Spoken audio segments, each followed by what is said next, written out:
สร้างฐานไทยไม่ท้อทนคน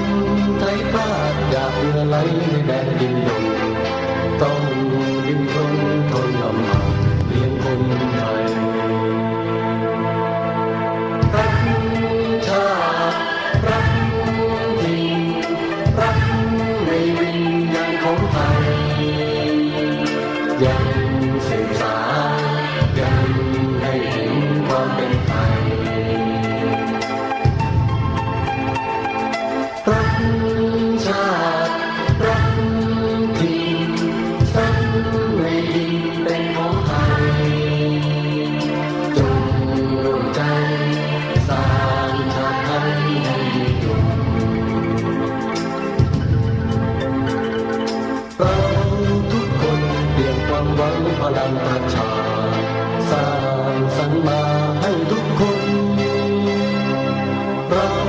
รักชาติต้องรวมรักพลังปวงชนค่า